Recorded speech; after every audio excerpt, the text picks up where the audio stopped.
Good evening. A man fought Keir Starmer's police state and won.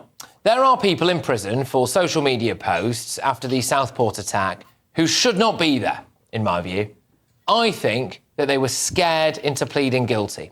Yet they still received years behind bars, and one man, Peter Lynch, sadly took his own life.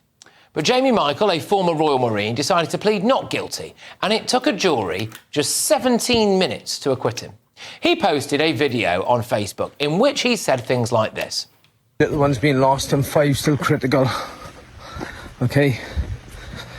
And that's the main reason, really, why I'm making this video. We couldn't make a video about 3 months ago, and I warned that this type of thing was going to start happening. We, as a community, should not let any of these type people into our valley, OK? We shouldn't let any of these migrants who've just come into the country, OK, settle here in the valleys. We need to be onto the councillors. We need to be onto the politicians to make sure this doesn't happen. Now, he may have said some things in what was about a 13-minute video that were a bit clumsy.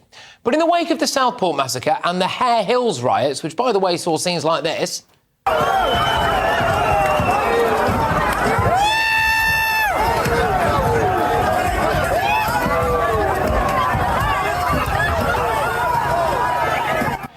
and the reaction to the alleged Manchester Airport incident... We saw you. We know you're in there. Come out. Explain yourself. Why has only one officer been suspended? What about the rest of them? As well as the recent crime league table, which found that foreign nationals are more likely than 3 times, by the way, 3 times more likely, to be arrested for sexual offences as British citizens. I contest that Jamie Michael was saying things that millions of other people say every single day. He was charged with stirring up racial hatred, using a recording under Section 2(1) of the Public Order Act 1986. That is despite him also saying in that video things like this. Getting bats and knives and stuff and doing what they're doing, that's not what I'm talking about. I'm talking about doing things the right way. So he was originally jailed for 17 days before being granted bail. Now, under that kind of pressure, most people would have pleaded guilty to try and lesser their sentence. The government was putting out tweets like this one on social media, weren't they? Think before you post. Terrifying people. That seems to be saying if you post something we don't like, you'll be locked up. Prime Minister Keir Starmer came out and seemed to tell judges exactly what he wanted them to do.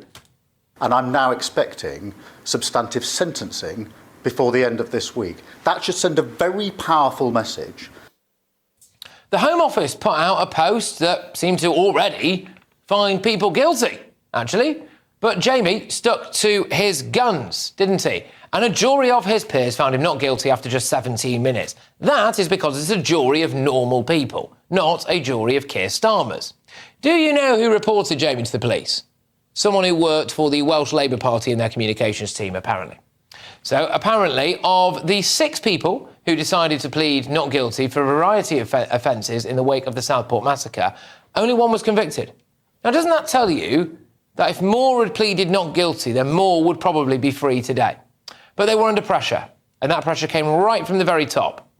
We should have an urgent review of every single speech-related offence in the wake of Southport, and there should be an inquiry into the role that Keir Starmer may have played in influencing the justice system. Keir Starmer talks about service. I'm not really sure he knows a thing about it. Certainly not compared to a Royal Marine, who was, and still is, willing to die for his country. And to think, he was nearly locked up for just speaking his mind against the kind of mass immigration policies that our Prime Minister has been in favour of for decades. I'm joined now, very gratefully so, by Jamie's barrister, Adam King. Adam, thank you very much for joining us tonight. This is an absolutely astonishing case. Can you believe that it ever actually even went to court? Well, I can believe it. I've just done the trial, but I'm surprised that they decided to charge it. We asked them to drop it. They didn't. I think ultimately that was a mistake. And he was actually potentially facing a bit of time in prison, wasn't he? Do you think this was just an egregious kind of trampling on someone's right to freedom of speech? Yes, I do. I think it was an egregious trampling on his rights to free speech. I should say we got, not lucky, but we were fortunate in that we had a fair judge, a very fair judge, and a fair prosecutor, and obviously a fair jury. That doesn't always happen, right? And I think the trouble with charging someone like Jamie Michael for saying the things that he said is that it could go horribly wrong. Do you think that there are people in prison now for certainly speech-related offences after the Southport massacre who, had they pleaded not guilty, could well have avoided prison? Undoubtedly, yes. Do you think they were pressurised into pleading guilty in some senses? I know of one or two, at least, decisions to remand a defendant in custody which would not have been taken. That is to say, they would not have been remanded in custody in normal circumstances.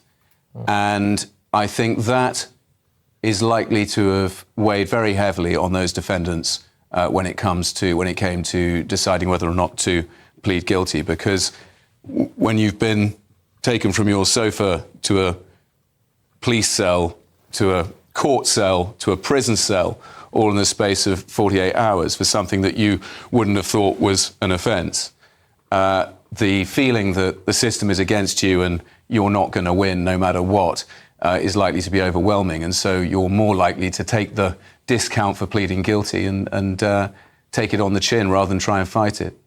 Do you think that Keir Starmer has some responsibility for that and some of the rhetoric that he was putting out there, coupled with maybe some of the tweets that I showed earlier from the Home Office? Do you think that he maybe set the tone there for that?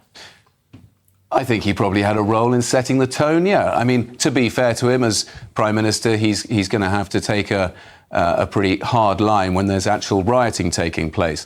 But there are many others involved in the system beneath him who perhaps could have done more to maintain a level of proportionality.